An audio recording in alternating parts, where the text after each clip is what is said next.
York, that concrete jungle where dreams are made, as rapper Jay-Z would say, is also one of the most expensive cities in the world. And yes, obviously that includes housing prices as well. The average rent for a 2-bedroom apartment in New York City is $2,695 a month. And if that sounds like a lot to you, keep in mind that in pre-pandemic times, that amount was just $3,500. Yes, we are talking about the average price. Obviously, you can find cheaper alternatives, and it is also true that in New York, salaries are high. But even so, as you can imagine, these are prices that are not suitable for all pockets. So low-income New Yorkers have to settle for affordable housing under city or New York State sponsored plans, or for living in a public housing apartment. And it is precisely the latter that we're going to talk about in this video. We're going to analyze one of the most extensive public housing policies in the world.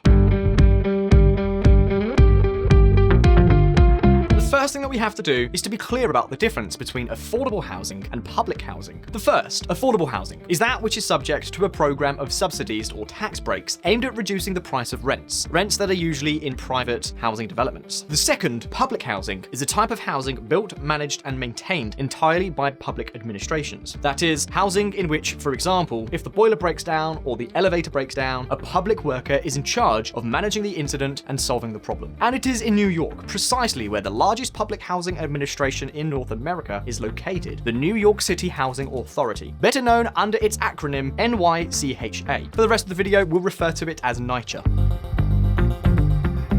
NYCHA was created in 1934, in the years following the notorious crash of 1929, which plunged the city into a deep economic crisis and plunged a significant part of the middle class of that time into poverty. Due to the crisis, many New Yorkers lost their homes and were forced to live in substandard housing or crowded into shared apartments. So in order to solve this problem, then Mayor Fiorello Enrico LaGuardia founded NYCHA by mandate of the state of New York. It was a massive public housing program managed primarily by the New York City Council, but whose financial resources came primarily from the federal government and tenants' own rents. By all accounts, this initiative started out very well. However, it has been suffering from many problems for decades. Financial unviability, the emergence of ghettos, and serious maintenance problems are just a few examples. And precisely because of this, in this video, we're going to tell you about how the jewel, the pride of New York social policies, has today become one of its greatest embarrassments. This is the story of one of the great failures of social policies in the United States of America. Listen up. A successful model for a while. In the 1930s, the public housing model experienced a radical boom in the United States. Practically on a daily basis, many cities across the country implemented this type of housing policy to respond to the consequences of the economic crisis. But of all of them, New York was undoubtedly the one that did it the most decisively. Initially, the program consisted of acquiring real estate developments left unfinished or bankrupt due to the crisis. Developments that were then completed by the recently created housing authority to house people with economic problems in exchange for a very low rent. Now, if you think that the model was initially oriented to help the poorest, you would be very mistaken. In fact, it was just the opposite. NYCHA prevented lower income residents from accessing this assistance, which was basically intended to bail out, so to speak, the middle class that was having a hard time during the crisis.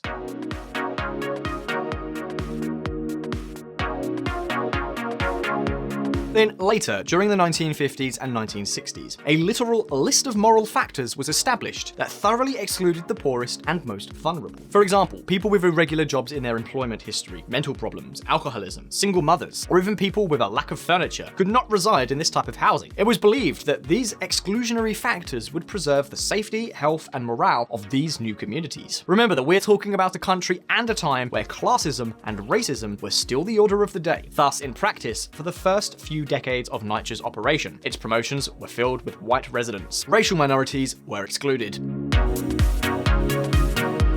This, let's call it marginalization, further condemned minorities to social exclusion, which in turn fueled crime. It wasn't simply that they no longer received assistance, but that the system deliberately excluded them. These groups were confined to ghettos, had less access to the public services that the city concentrated in areas considered respectable, thus feeding social rejection, and so it began all over again. In fact, this is considered to be one of the factors that explains the serious crime and drug problems that the city had during the 70s and the 80s. But let's not get sidetracked.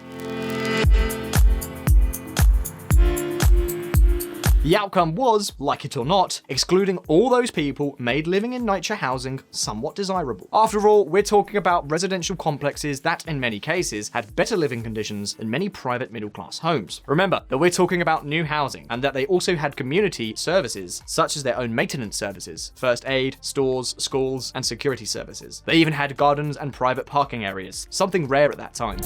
In my day, the staff was the best. They had their job, they did their job, and they were qualified for their job. You'd call, and it would be fixed right away. Elaine Walker, resident of the Queensbridge houses since 1958, for New York Times. In addition, the money coming in from the federal government was plentiful, so the housing complexes kept maintenance tasks up to date without asking the tenants to pay. Their boiler broke down? No problem. They called and it was fixed. They had a leak in the sink? Exactly the same thing. That the place needed a paint? No problem. It was done. At its peak, there were 17,000 employees in charge of the maintenance of the hundreds of public residential buildings in New York City. They even had their own police force, with 2,700 officers, until they were integrated into the NYPD in 1995. In short, living conditions up until the 1960s were even better than what the middle class could find in the private market. And by that time, NYCHA was already the landlord of about 500,000 New Yorkers. However, during the 1960s, with the improvement of conditions for the white middle class and the prosperity experienced in the country, there was a growing presence of low-income minorities moving into public housing. In addition, in 1968, under pressure from activists and the federal government itself, New York eliminated many of the moral requirements for access to the program, which further increased demand. All this caused a change in the style of housing that began to be built. Suddenly, the model of low blocks and wide green spaces was changed to huge towers of about 20 floors to house more and more people. These were urban developments that were not well integrated in the urban plan. The priority was no longer to guarantee a good standard of living, but above all, to distribute housing to as many people as possible. And perhaps that is why the consequences of this new model were not well thought out. Many urban planners consider, in fact, that the new model created a third city within New York. Basically, what was incubating was a social division that would end up exploding in the following decade during the 70s. Want to know how NYCHA's fall from grace unfolded? Then listen up.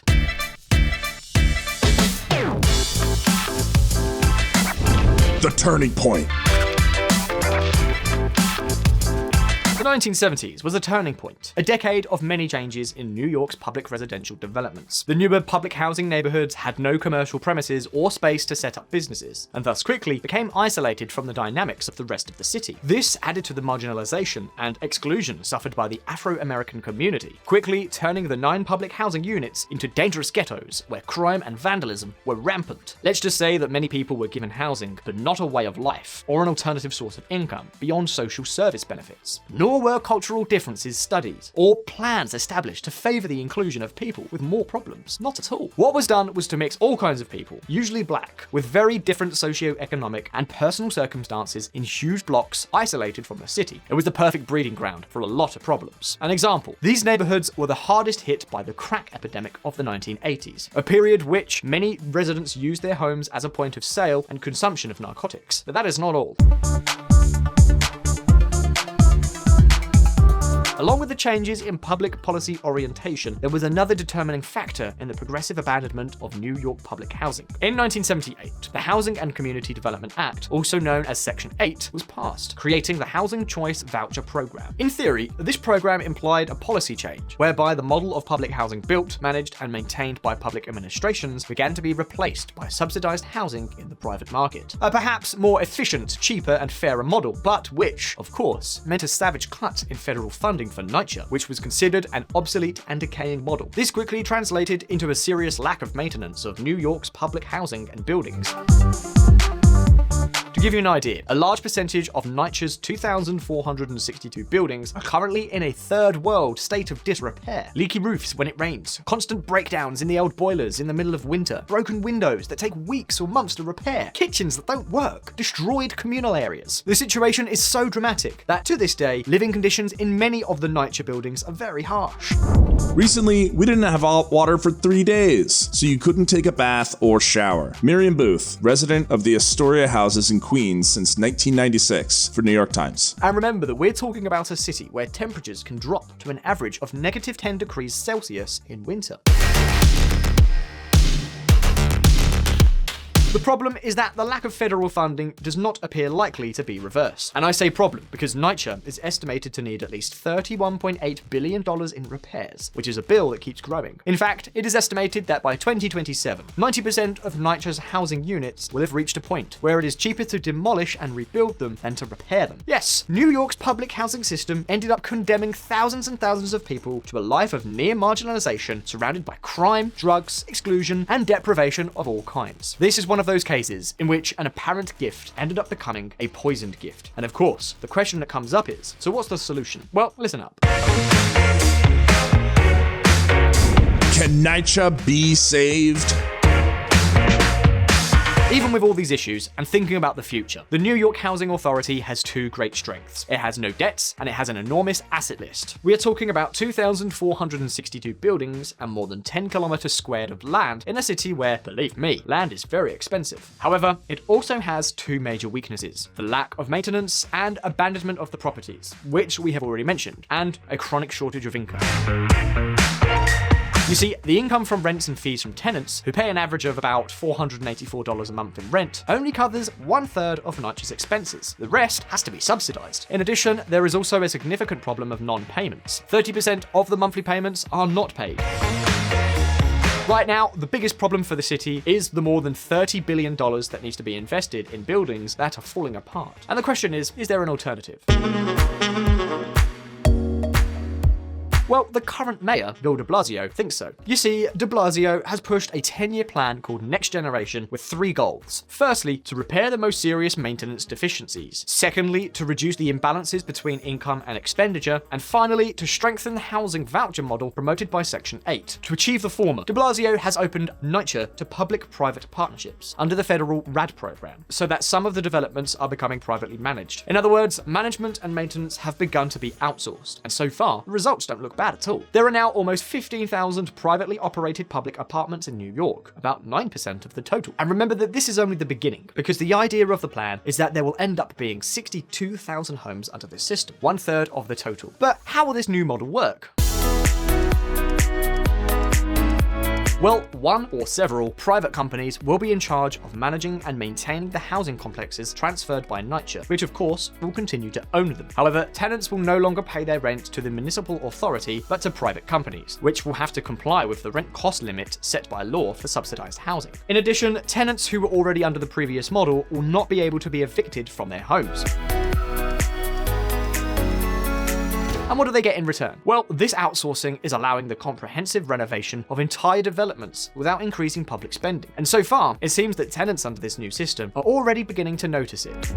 Mayor de Blasio announces 62,000 NYCHA apartments to receive comprehensive repairs. New York City. Innovative public-private partnerships will address nearly $13 billion for critically needed repairs. The approximately 140,000 residents in these units will retain all their rights as public housing residents, pay rent limited to 30% of their income, and remain in their buildings during the renovations, which will include new kitchens and bathrooms, replacing windows, elevators, boilers, and roofs, and improved common areas. So there you have it. The purely public housing model has failed in New York, and the city's housing authority could become a mere concession granting landlord rather than a fully fledged manager. This is supposed to make private companies more proactive in requiring tenants to take care of their homes and more efficient with expenses. But will all this be enough?